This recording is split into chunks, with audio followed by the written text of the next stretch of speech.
PDB நேயர்களுக்கு வணக்கம். கூழாங்கல் படம் மூலமா தமிழ் சினிமாவில் ஒரு இயக்குனர், ஒரு அறிமுக இயக்குனர் உலகளாவிய புகழ் அடைய முடியும் அப்படின்னு நிரூபித்தவர் PS வினோத்ராஜ். அவரின் இரண்டாம் படம் தான் இந்த கொட்டுக்காளி. படத்துடைய ஸ்பாய்லர் இல்லாத ஒன்லைன் இல்லை கதை கரு அப்படின்னு நம்ம எடுத்துக்கிறோம் அப்படின்னா, எப்படி கூழாங்கல்ல ஒரு ரொம்ப சின்ன ஒரு ஒன்லைன், அம்மா வந்து வீட்டை விட்டு போயிடுறாங்க, பையன் அப்பா இந்த இரண்டு பேருக்குமான ஒரு ட்ரிப் தான் படம். ட்ரிப்னா ரெண்டு பேரும் நடந்துட்டே இருப்பாங்க, அதுதான் படம். இவ்வளவுதான் ஒன்லைனா அப்படின்னா அவ்வளவுதான் ஒன்லைன். ஆனா அதுக்குள்ள எவ்வளவு லைவ்லினஸ் இருக்க முடியுமா இருக்கும். படத்துலயும் ஒரு ட்ரிப் தான். ஆமா, மீனா அப்படிங்கிற ஒரு பொண்ணை கூட்டிட்டு அவங்க ஃபேமிலி வந்து ஒரு இடத்துக்கு போறாங்க.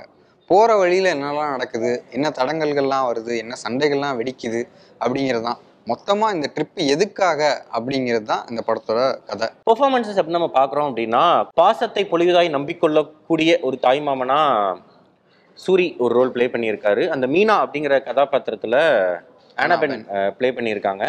மற்ற நிறைய முகங்கள் வந்து புதுமுகங்கள் தான். புதுகை பூபாலன் இந்த கேரக்டர் தான் சூரியோட அப்பா ரோல்ல. நமக்கு கொஞ்சம் ஏற்கனவே பார்த்த முகம் அப்படின்னா அது புதுகை பூபாலன் தான் அந்த படத்தில். இது இல்லாம முருகன், பாண்டி, முத்துராசு, சார்லஸ், ஜவஹர், விஜய், சாந்தி, முத்து, அபி அண்ட் சின்ன பையனா வர்ற ரிஹான் இவங்கெல்லாம் நடிச்சிருக்காங்க.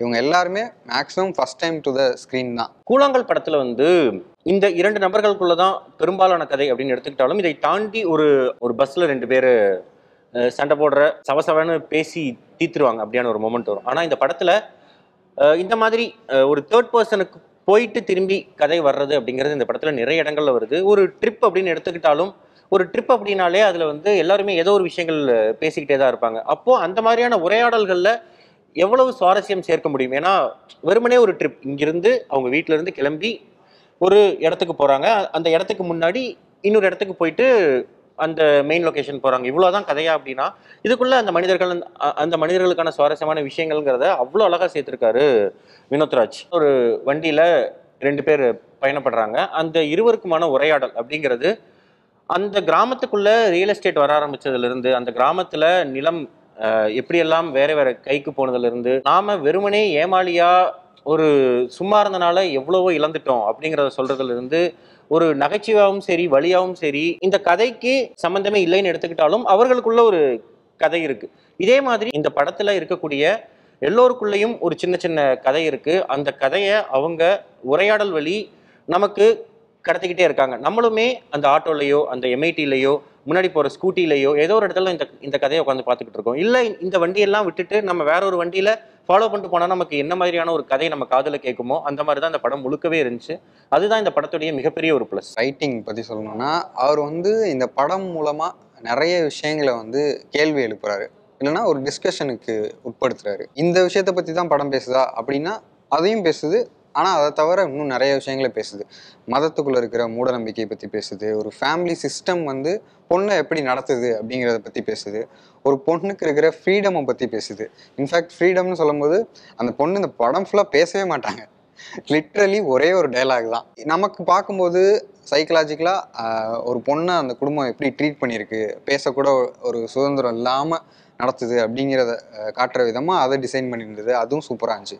இன்னொன்று, இந்த கதையை வந்து மிட்வேல ஆரம்பிக்கும்.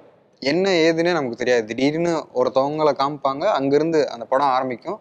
போக போக போக தான் அந்த ஸ்டோரி என்ன ஆக்சுவலாக என்ன நடந்துட்டுருக்கு, எதனால் இது நடந்துச்சு அப்படிங்கிறதெல்லாம் போக போக தான் நம்ம அந்த ஃப்ளோவில் உணர்வோம். அந்த ட்ரீட்மெண்ட்டும் ரொம்ப இன்ட்ரெஸ்டிங்காக இருந்துச்சு.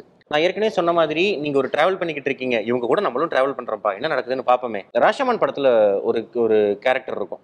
ஃபர்ஸ்ட் ஒரு அந்த கதையை ஒருத்தர் சொல்லுவார், இன்னொருத்தர் சொல்லுவார், அப்புறம் இன்னொரு கேரக்டர் வந்து சொல்லும். அப்புறம் வந்து இந்த மூணு கேரக்டர் இருக்கட்டும், இவங்கெல்லாம் மூணு பேர் சொல்றதும் போய் தான், நான் வேடிக்கை தான் பார்த்துட்டு இருந்தேன், நான் சொல்றேன் என்ன நடந்துச்சுன்னு அப்படின்னு சொல்லுவாங்க. அந்த மாதிரி வேடிக்கை பார்த்தா ஒருத்தர் இந்த கதையை சொன்னா எப்படி இருக்குமோ அந்த மாதிரி தான் இந்த முழு படத்துக்கான ரைட்டிங்குமே இருக்கு. ஜான்சன் சொன்ன மாதிரி இதுல நிறைய விஷயங்களை ரொம்ப ஒரு சப்டிலா, எங்கேயுமே ப்ரீச்சி இல்லாம நிறைய விஷயங்களை அடுக்கியிருக்காங்க.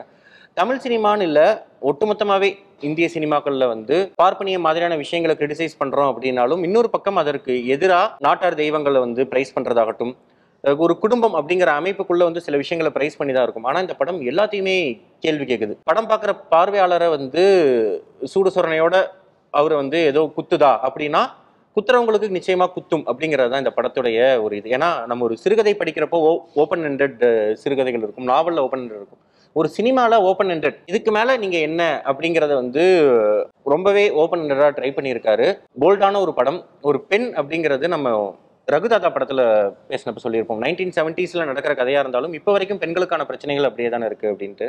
இந்த படத்துல வந்து செல்போன் மாறி இருக்கு, ஸ்கூட்டி வரைக்கும் வந்துருச்சு, ஆட்டோக்கள்ல மக்கள் போய்கிட்டு இருக்காங்க. ஆனா இன்னமும் ஒரு பெண், அந்த பெண்ணுக்கான தேர்வை அந்த பெண் நிம்மதியா சூஸ் பண்ண முடியுதா அப்படின்னா அதற்கான வாய்ப்புகள் இங்க வந்து சுத்தமாவே கிடையாது. நகரங்கள்லயே அப்படியான ஒரு சூழல் இருக்கு அப்படின்னா கிராமங்கள் எப்படி இருக்கும், ஒத்தையடி பாதை மட்டுமே இருக்கிற கிராமங்கள்ல எப்படி இருக்கும் அப்படிங்கிறத பட்டவர்த்தனமா போட்டு உடைச்சிருக்காரு வினோத்ராஜ். இந்த படத்துல ஆர்ஆரே கிடையாது. இதற்கு முந்தைய படமான கூழாங்கல்லையுமே ஆர்ஆர் கிடையாது அப்படின்னாலும் அதுல ரொம்ப மினிமலா ஈவன் சில விஷயங்கள் ட்ரை பண்ணியிருப்பாரு. இந்த படத்துல அப்படியான ஒரு ஆர்ஆர் கூட கிடையாது. இருக்கிற லைவ் சவுண்ட்ஸ் மட்டுமே வச்சுக்கிட்டு ஒருத்தருடைய வாழ்வியல்ல நடக்கிற விஷயங்களை பதிவு பண்றதுக்கு அந்த வாழ்க்கையில அவன் அவனுக்கு கேட்ட சத்தங்களே போதுமானது, எக்ஸ்ட்ராவா எந்த ஒளியும் தேவையில்லை அப்படிங்கிறத ஒரு சினிமால ஒருத்தர் ப்ரூவ் பண்றதுக்கு இத்தனை ஆண்டுகள் ஆயிருக்கு. அதை வந்து அவ்வளோ அழகா ஃபிளாலஸா எக்ஸிக்யூட் பண்ணியிருக்காரு வினோத்ராஜ். சினிமாட்டோகிராஃபி சக்திவேல். இந்த ஷாட் இந்த ஆங்கிள் தான், ஆட்டோ கண்ணாடி, கண்ணாடியில ஒரு ஃப்ரேம், அவ்வளவுதான். ஒரு மிருகம், ஒரு பறவை, அது என்ன மாதிரியான மேனரிசம் திரும்புதோ அதுக்கேற்ற மாதிரியான ஒரு ஷார்ட் செலெக்ஷன், அதுல ஒரு கதையை சொல்றது மாதிரியான விஷயங்கள் ட்ரை பண்ணியிருக்காங்க. கணேஷ் சிவாவோட எடிட்டிங் பற்றி சொல்லணும்னா, இந்த படத்துல கட் டு கட் அப்படின்ற மாதிரி இல்லாம அந்த சீன் வந்து இமோஷனலா க்ரோ ஆகிறதுக்கு எவ்வளோ டைம் எடுக்குமோ அதை அந்த சஸ்டெயின் கொடுத்து அடுத்த சீன் போறது, நிறைய ஒன்னர்ஸ் ட்ரை பண்ணியிருக்காங்க. ஒரு சிங்கிள் ஷாட்ல போயிட்டு வர்றது, அந்த மாதிரி நிறைய இன்ட்ரெஸ்டிங்கான எடிட் பேட்டர்னும் இதுல இருக்கு. வாழை ஆகட்டும், கொட்டுக்காளி ஆகட்டும், தமிழ் சினிமாவின் டாப் 100 மூவிஸ் எடுக்கிறோம் அப்படின்னா இன்னைக்கு இல்லை, இன்னும் 100 ஆண்டுகள் கழிச்சு எடுத்தாலும் இந்த 2 படங்களுமே இருக்கும். வாய்ப்பு கிடைக்கிறவங்க மிஸ் பண்ணாம இந்த 2 படங்களையும் பார்த்துருங்க. நன்றி.